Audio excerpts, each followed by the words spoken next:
Okay, just making sure you can hear me. Yes, no? Great, excellent.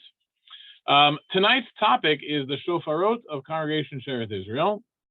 As the title implies, we're going to talk about ritual objects from the congregation, namely the ram's horns that we use on Rosh Hashanah, the Shofarot. As a caveat, right at the get-go, it is very, very difficult to date or pinpoint the point of origin of shofarot. They do not lend themselves easily to classification, typology, and there are efforts being made to do so. But one of the points that I'm going to make here is sort of counterintuitive, or two opposite points. One is you think you know what a shofar is, but there's a lot of variety. On the other hand, they're really ancient. So we kind of, within that variety, we kind of know what they are for a really long time, and they haven't changed all that much in a really, really, really long time. So that's what we're going to talk about this evening, with a focus on the Shofarot of Shearith Israel. So I'd like to also just thank our sponsor, who I don't see with us this evening. Maybe he'll join us soon, or maybe he'll watch the video later. Professor Maimon Schwarzschild. So I thank him for being our sponsor this week, and hope that you enjoy. Okay, I'm going to share my screen. Here it is.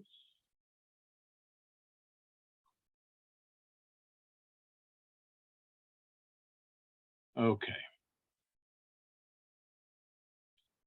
And move this to the side. Okay, starting point is this photograph, which shows the shofarot, or almost all of the shofarot of the congregation. And we're going to talk about them individually. And if I'm able to, I'm going to blow each one of them so you can hear what they sound like, demonstrate them. They each have their own kind of sound. Some of them are similar to others are very different. So we'll talk about them in no particular order compared to this picture, but we'll get through each one of these and one other as well. And so these are the shofarot of Shearith Israel. I just want to start by surveying some of the iconography, some of the images of shofarot from ancient times till today. And we're going to start with just some of the most ancient, which is coinage from the Persian era. Yahud coinage. This is a esrim geira, 24th of a shekel here, or this is a geira, 24th of a shekel here. And it comes from a really, really ancient time, 200, 300 BC. So it's quite, early or middle of the Second Temple period. And you can see this thing here, which is described as either a horn, a crescent, or a shofar. Don't know. There are other examples of this coin, but it's not as clear as this one, which is why I chose this one. Other ones are more the face. But this may be a shofar already as a symbol on Jewish coinage from Judea, from Yahud, way back in the Persian era of the Second Temple. And so maybe a little more sure, we have to jump, 600 years later, 700 years later, the 3rd century. This is a tablet that was found in the Heki'in synagogue in Israel. And you see here, among all, they have a so this is after the destruction. This is Mishnaic era. There is a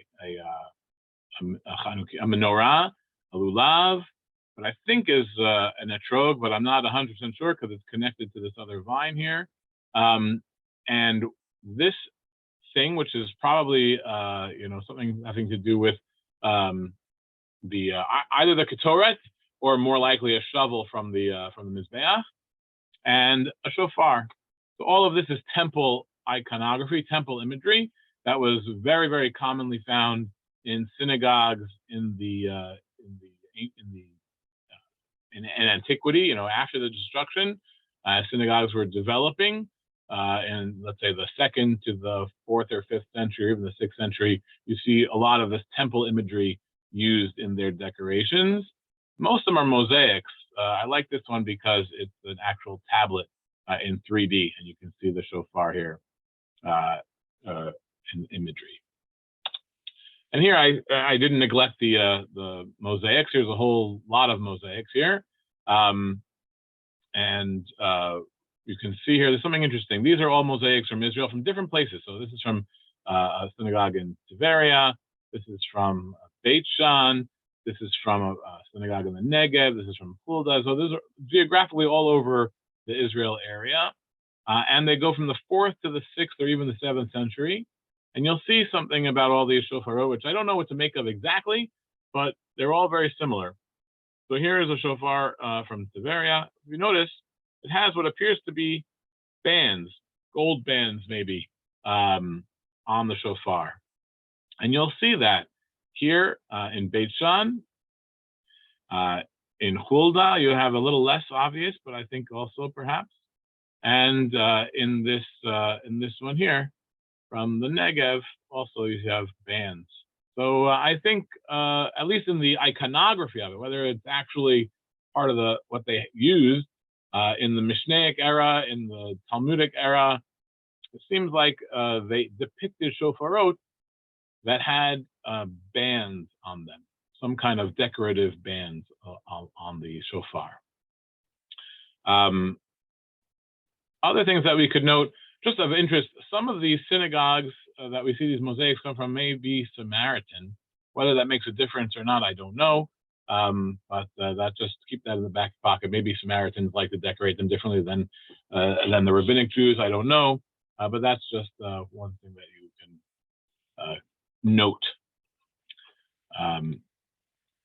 And here are some images from Hebrew illuminated manuscripts. There's others that I didn't bring that I could have, and an actual shofar from much later period, from the 17th century, but it's a pretty early example of shofarot.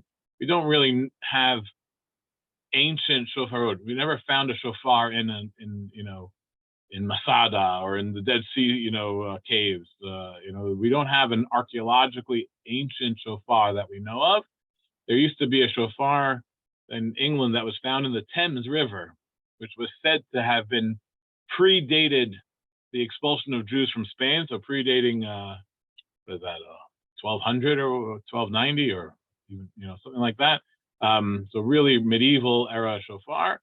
But then they did carbon dating and found out that it was actually 17th century or 18th century, not as ancient as they had thought. But there are a few things I want you to note. So here you also have some kind of decoration. I don't know how much to make of it because this is an illuminated manuscript which is being decorated itself. But there's some decoration on the shofar. Both of these images come from Ashkenazic manuscripts, which I chose just to show you something that I'm not going to talk about, but just take note of and be aware of. In medieval Ashkenazic illuminated depictions of the shofar, the tokeah, the person who's blowing the shofar, has a foot on a stool. And sometimes these stools are depicted particularly with 3 legs. And no one really knows what this is or why this is. What is this? It seems very particular. And I saw something online in passing that has to do with confusing the Satan. I don't know why. I don't know what its function is in confusing the Satan. But just there you have that. If you do know about it, you can write it in the chat. But it doesn't really relate to Shearith Israel as much as just something to note about the history of shofar blowing. The other thing I want you to note is the shape of this shofar. Because this is a classic shape, long, straight, with a bend here for the bell. And you can't really tell from this picture, but it's also narrow.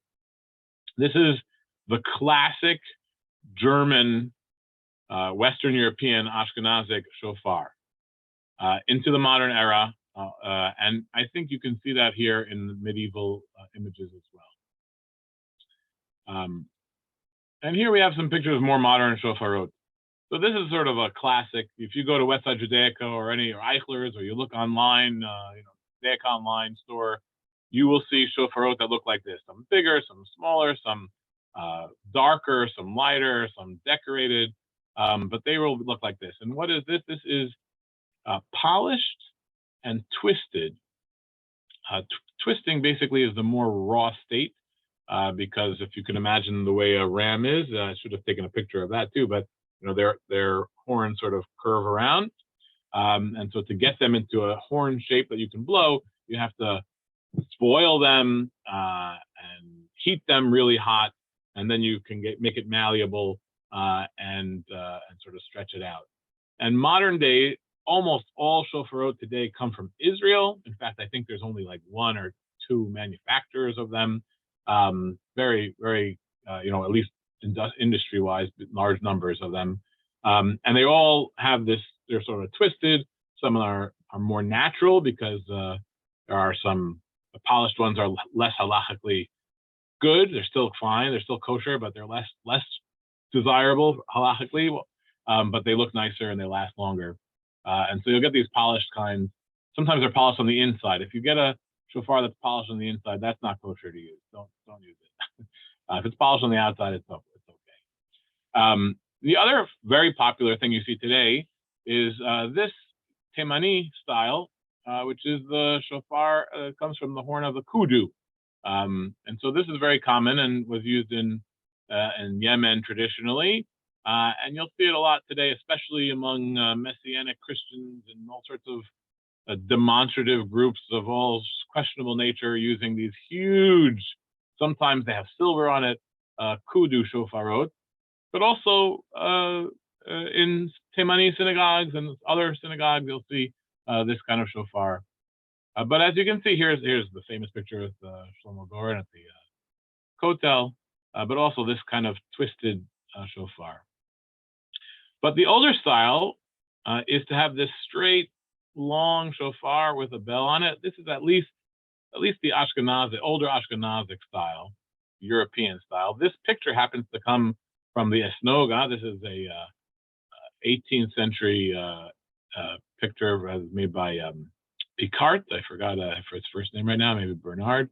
When he has this really, it's a French book about the rights of the Jews, and I know he goes through other religions too in other volumes, but he has these amazing pictures which depict the whole ceremonies of the Jews, and one of them is Rosh Hashanah and the blowing of shofar, as you can see here.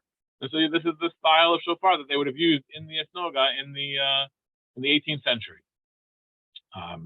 and it's very, very similar to the Ashkenazic one, maybe a little more curved as opposed to a flat bell. There are other examples I could show you, but this suffices to give you the breadth of the types of shofarot. So some of them are straight and narrow, some of them are curved, some of them are from different animals. Of course, what is the traditional animal that is used for the shofar?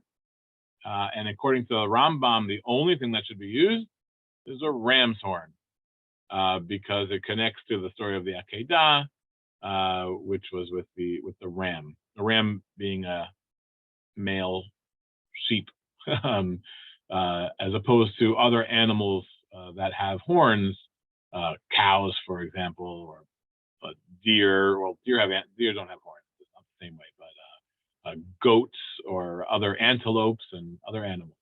Very famously, however, in contrast to the Rambam, and I think the halakha is that you can use anything. Any kosher animal can be used for a shofar.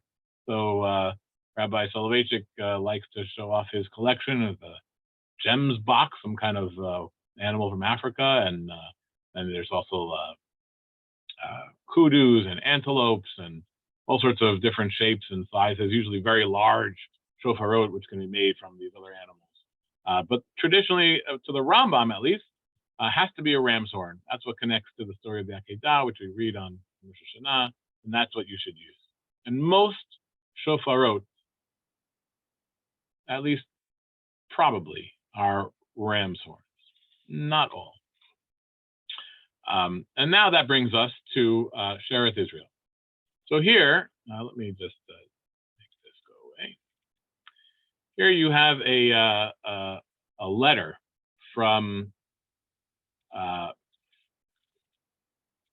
Manuel Josephson to Moses Seixas. Manuel Josephson was the Parnas of Mikveh Israel in Philadelphia. He actually had been in New York before the revolution, I believe, and then went to Philadelphia and stayed in Philadelphia.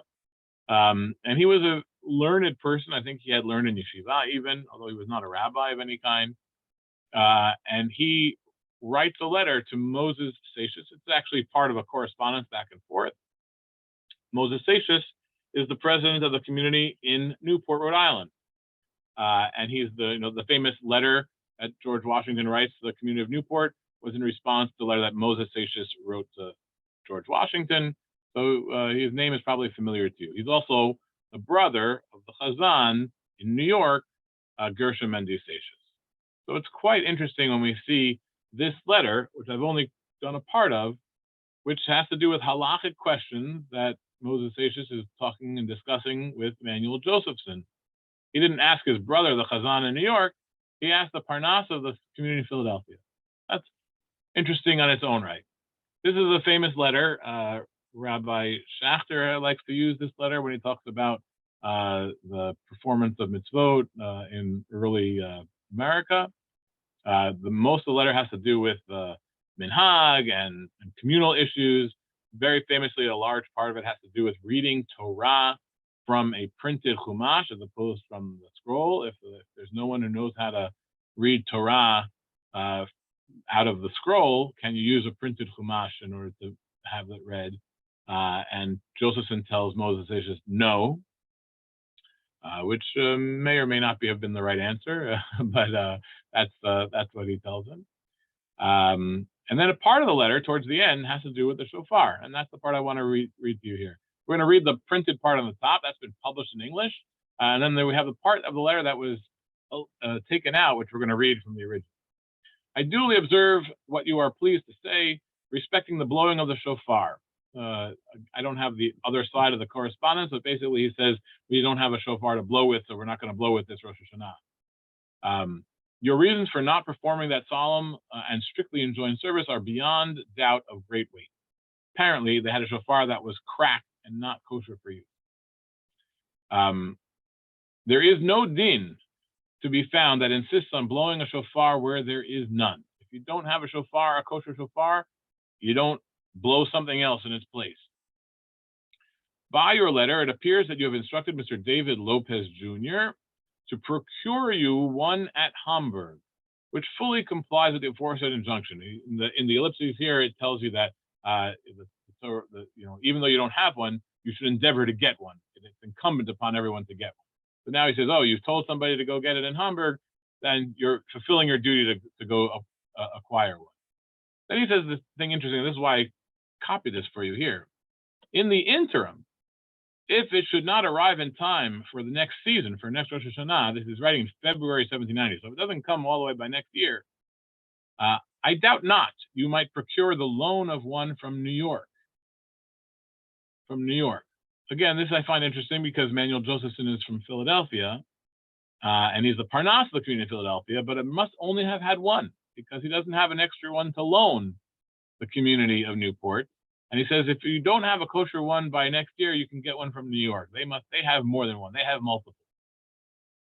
And then he says, the cracked one you have might be made to answer in case of need, save for the want of a good one. There are many rules laid down on how to manage in case a shofar is cracked or otherwise defective to make it fit for use. And then he says, and then in the English published version, it takes out what comes next, which is what's interesting to me, so I want to read it to you here. So he says here, there are many rules laid down how to manage a case of the shofar that is cracked or otherwise defective to make it fit for use. But those rules are so precise and difficult that I shall omit to mention them, except one, which appears the easiest to be performed. And it is as follows. And this is a quote. I'm not sure where he's quoting from. Probably the Shulchan Aruch or the Rambam. I'm not sure. In his own translation. If the crack is lengthwise, and not too large, so that by winding a string taking thread round, if the crack does close and its sound to be the same as it was before it got cracked, it is lawful to use, but not if otherwise. So if you can close up the crack so that by just tightening it, making string around it so that it's tight and tight, and when you blow it, it has the same sound. You don't hear that there was cracked, and it has the same sound quality as before it was cracked, then you can use it, at least in a pinch. And so that's what he tells him. Then he warns him, stopping the crack with bees or stealing wax or anything else is deemed unlawful. You can't plug it up. You have to close it from within with its own material. Which is why you can tighten it until it's closed, but not put sealant on it. And that is the halacha today as well. He's quoting the halacha correctly. In fact, the ways that he doesn't talk about are heating. I mean, a skilled person could probably do this, but heating up the shofar until it is malleable and stretching it so that it closes up any openings or hole, cracks or holes, and making sure that you still have the aperture so you can blow a shofar sound. And if you do that, then it's kasher. So there are ways to seal up a broken shofar, but they're difficult and they require someone who has a little bit of training to do them. I have never seen a shofar until very, very recently that was wrapped in string the way that is described here. But we shall see if we can find some others of that kind. Okay. So that is 1790, mentioning Shearith Israel has more than one shofar, it has enough to loan to Newport if needed. I have no mention in anywhere else about the Shofarot of that era in Shearith Israel. So I don't know I don't know if we have any of them today. I don't know if they're all gone. I have no idea what Shofarot they had in 1790, but I know they had more than one. Okay. The next mention of a shofar is 1804.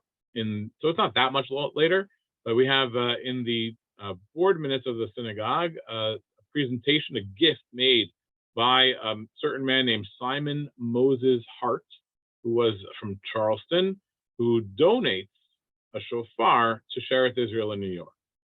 I don't know what kind of shofar it was. I don't know which shofar it is, if we still have it or not. And I know very little about Simon Moses Hart, except a few interesting things, which I'm going to show you here.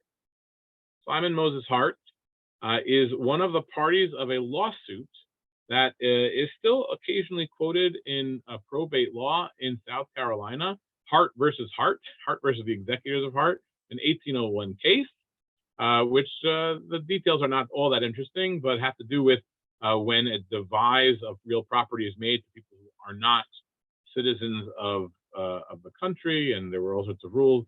Anyway, he was trying to claim that he could inherit certain lands because he was from Charleston, but his cousins from Europe could not. I don't know if he was successful. I didn't read the whole case, but he's part of this lawsuit. That is, you can Google it and find the whole case there.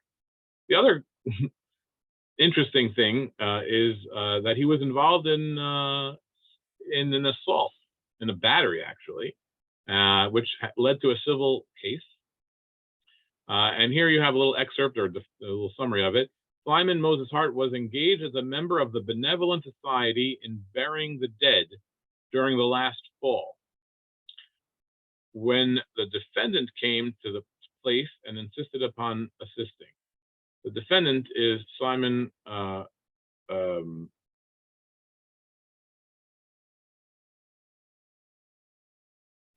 think the Simon Hart's brother or cousin. The defendant came and insisted upon assisting. Witness told him he should not do so unless he had permission from the society to dig the grave for somebody, probably a relative. Defendant immediately raised his fist and struck witness in the face. Defendant had before threatened that he would have his revenge on him.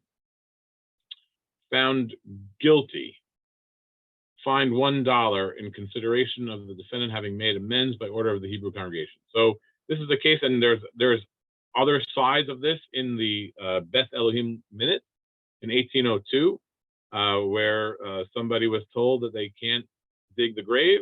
The guy said, "What do you mean?" And he hit the guy in the face, and he was sued and was found guilty, but the fine was reduced because he had already paid a fine to the synagogue for that offense. Anyway, that's all I know about Simon Moses Hart of Charleston, who gifted a shofar to Shearith Israel in 1804. And now that comes to 1818, where we have a note in the minutes from the Parnas, which says that the Parnas stated that Mr. Ephraim Hart had a shofar which he was willing to sell to the congregation for the amount due by him on the old ledger folio 22, being $51, and I think it says 60 cents. I'm not sure exactly. $51, and we'll call it 60 cents. And then he, I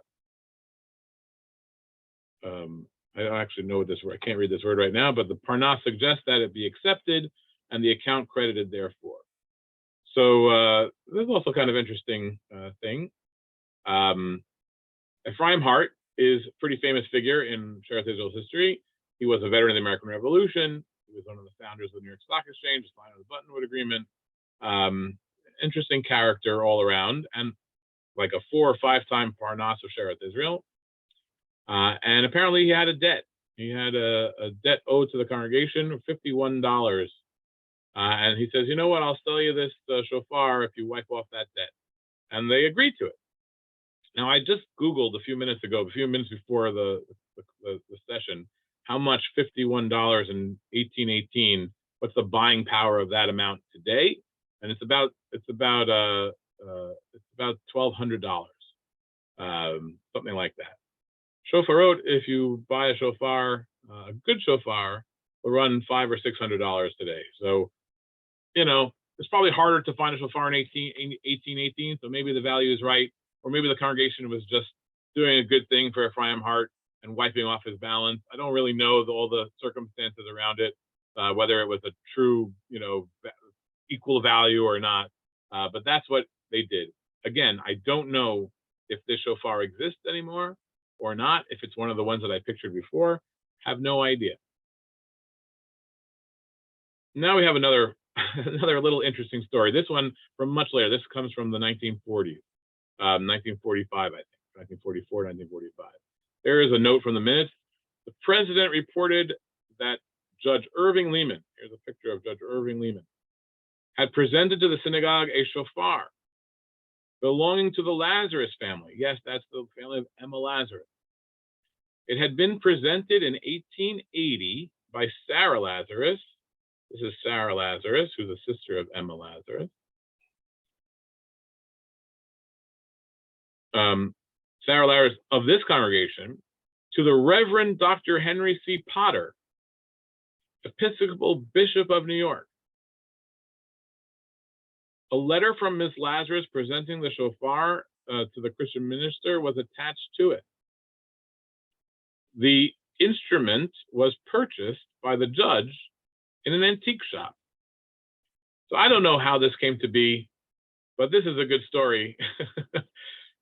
Irving Lehman walks around, I don't know, maybe he's walking down Madison Avenue, Fifth Avenue, maybe he's walking down Lower Manhattan somewhere. He goes into an antique shop and there's a shofar, has a letter with it. The letter is from Sarah Lazarus to Bishop Potter, presenting him with a shofar from her family. Now, this letter exists. I know it does because Dr. Poole, in his book, has a little more information, not a lot, than is told in this story, but it says that the shofar had been owned by Eliezer Lazarus, which is the father of the grandfather of Emma Lazarus, Sarah's grandfather. So that must have been a detail in the letter, which was presented to Shearith Israel by Judge Lehman. And I don't know where that letter is. It must be somewhere in the archives. If I ever find it, I'll let you know. But what a story, what a find.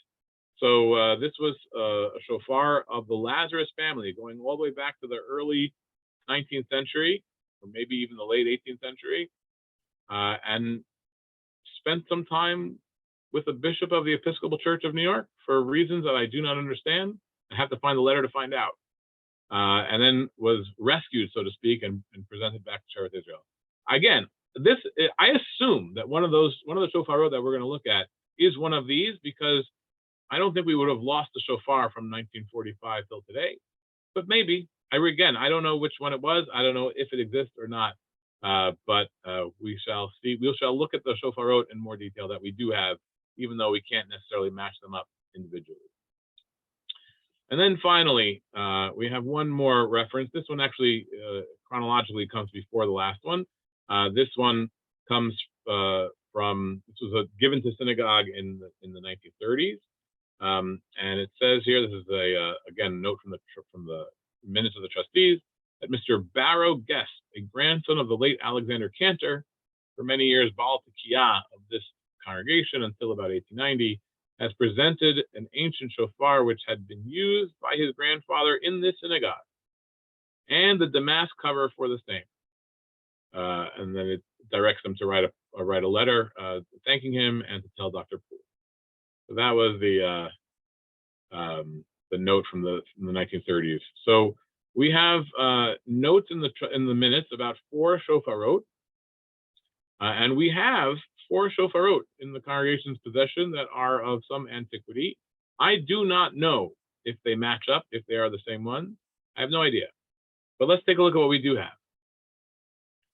By the way, if you have any questions, comments, concerns, let me know in the comments on the chat.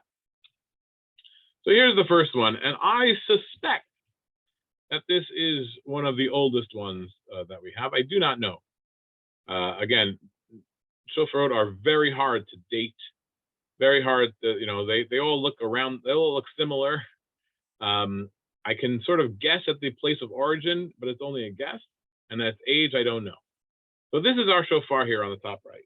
In fact, I have it right here. This shofar is not kasher, because you can't really see here, but there is a little hole right here. And if you want to see, the hole is right here in this part of the shofar. And it's exactly where you would hold it. So my guess is that hole developed over a long time of, Baalei Tekiyah holding the shofar and squeezing it exactly in that point over and over and over again. And in fact, I am not sure, but I think this shofar displays that it might have had a crack or a hole that had been repaired long ago in the past. Again, probably by heating it up or something like that. So it was probably a weak point in the shofar. But this is what I suspect is one of the oldest ones. I'm not sure. But one of the reasons I think it's very old is, take a look at the bottom left here. This is an 18th century shofar that came from Suriname, from the Jordan Savannah in Suriname, and it is found today in the Rijksmuseum in Amsterdam. I have no idea what this wrapping is, but I suspect that maybe there's a crack here, and this is the repair that was made to it. I really don't know, and maybe I'll write to the curator of the Rijksmuseum and get more information about it. But this is almost exactly the same style of shofar, down to this way that the bell was cut, sort of with this sharp kind of pieces here, which you can see a little bit on our shofar as well. So I suspect that these are very similar. Now, there is a book that was written maybe 10 or 15 years ago in England. The author who has subsequently passed away, I can't think of his name right now, but he started a typology. He was a collector of shofarot, and he sort of, divides them up by style. And he, according to what he writes, this perhaps originates in North Africa, maybe Morocco.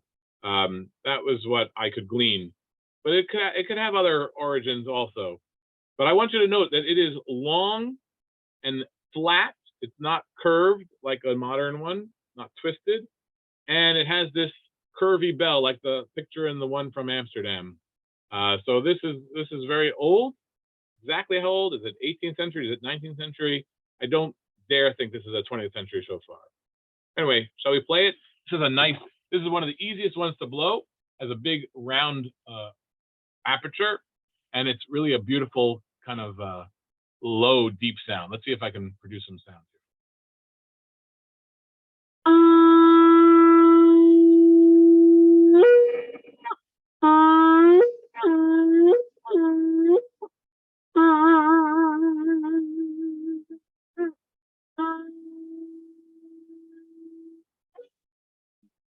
Very easy to blow, kind of nice sound. Let's see what else we got. No one as dignified as your grandfather as you carry the shofar as a teba. Yeah, that not the end of Ne'ilah. That also, but during the Eight Sha'arei Ratzon, the end of the Eight Sha'arei Ratzon, bring the shofar up to the teba. Another image, pretty hard to forget. Thank you, Jack. So let's go to the next shofar on our list here, and that is this one. This shofar is kasher. It has what you can see here, kind of a visible crack, but this crack is on the surface only. It doesn't go through the shofar. It's a pretty thick material here, and so this is just a surface crack and does not affect the sound at all. In fact, it's pretty solid. You could do some damage with the shofar. That crack is not even anything. This is almost assuredly, classically, a German shofar, probably 19th century. Exactly how old, I don't know. It's even possibly 18th century, more likely 19th century. Maybe this is the shofar of Ephraim Hart. I don't know. I have no idea. But this crown style here, which is typical of a lot of shofarot, this is very, very stylistically typical of German. The other thing that is of note, and I show you here, and I am no expert, but according to that book, Montague is the name of the author that I thought of now, Jeremy Montague. You see, this shofar has this round shape. This shofar, as you can see here, is got this sort of rectangular shape. Apparently, in Germany, even though you're supposed to make a shofar, should be a ram's horn, the vast majority of shofarot made in Germany from the Middle Ages till the modern era were goat horns. And the reason for that, apparently, and again, I'm not a herdsman, I'm not an expert, goat horns are easier to make straight. They are straighter to begin with and easier to drill the hole in than a ram's horn. And so apparently the majority of shofarot made in Germany from the Middle Ages until modern times were goat shofarot. And one way to know is apparently the shape of the bell.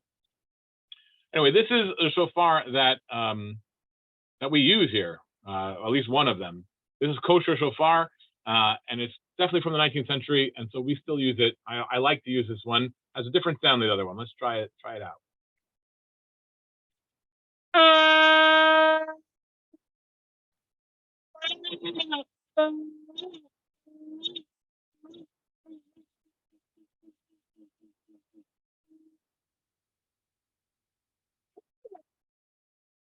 That's this German shofar. Moving right along.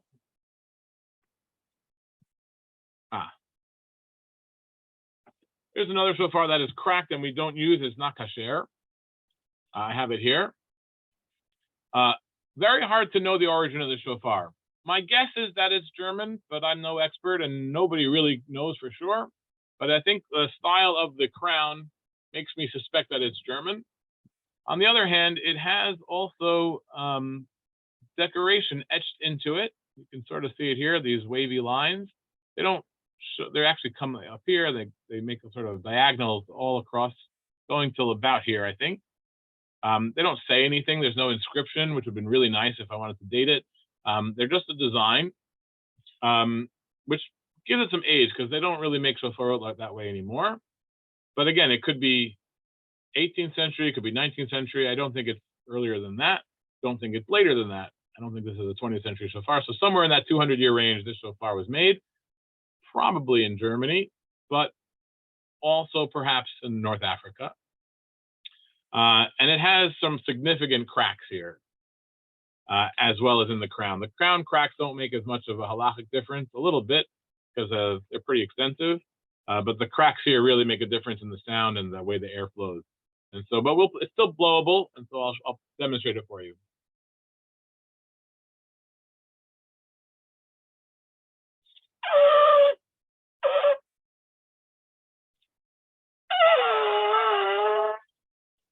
A little hard.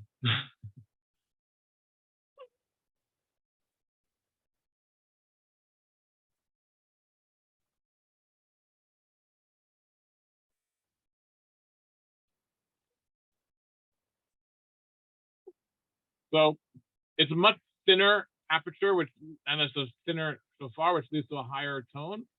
But it might be affected by the cracking here. And I did the teruah that way with the staccato style for if you're paying attention. I think the next one I'll try to do the Dutch wavy style. Now here's a shofar that I'm going to call its provenance unclear, but my mother might recognize it because this is my grandfather's shofar, and he used this shofar when he would visit people or blow for someone. Did this come from Shearith Israel? I'm not sure. There's no. It was in my grandfather's collection, my grandfather's house, so I'm going to call it his. But I guess there is some chance that it originally did in Shearith Israel. Don't know. Really don't know. But also, this shofar is that same Germanic style with a little bit of a different style crown. It's a little hard to see perfectly, but this is also a traditional style. It's a little different than the other ones, but also probably German or Western European. Not quite sure. But this is a hard shofar to blow, so I'll try it. We'll see what happens.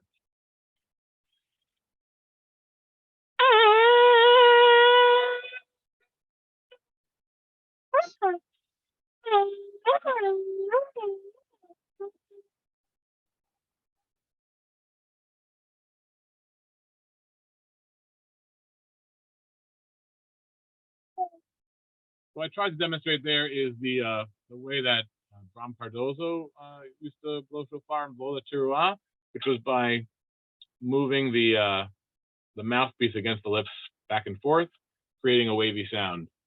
Ashkenazim don't like that style, but Sephardim seem to have no problem. At least the Portuguese Sephardim have no problem with it. And that was the way he blew shofar, as well as Dennis Freilich was taught to blow that way, moving this way. There's another way you can blow moving the bell, but that's less. I think I saw. I've seen other people do that, but that's the sound it produces not as wavy, not as strong. But anyway, that's another style of shofar. I put this one as Shearith Israel ? Gedalia, don't know. And then finally, we get to the last one of our collection to take a look at, and that's this shofar. The picture doesn't do it justice. It's very large. It's 17 inches, maybe 18 inches long. Pretty long shofar. Also with this straight style, none of these shofarot have this curve or twist in it that you see in modern shofarot. This one is probably Eastern European, and you know that from the style here with this sort of these holes, as well as I don't know what to call it. I'll call it a key or a hook that comes before this crown. This straight hook comes before the crown. This is an Eastern European 19th century style. But exactly when and where, hard to know. It could even be 20th century, but this style has been made for a long time. Hard to know. If I had to guess, I would say 1890 to 1900, but I'm no expert. Other people would be able to do better than I could. Anyway, this shofar here, I'm just going to show you this picture. This is Bram Cardozo from a picture from the 60s blowing this shofar. And I find this amazing because this shofar is by far the hardest shofar for me to blow. Of all the shofarot we have in this synagogue, including the ones that Rabbi Rode has that I'm not showing you, This is the hardest shofar to blow, but I'm going to attempt it for you now. Here we go.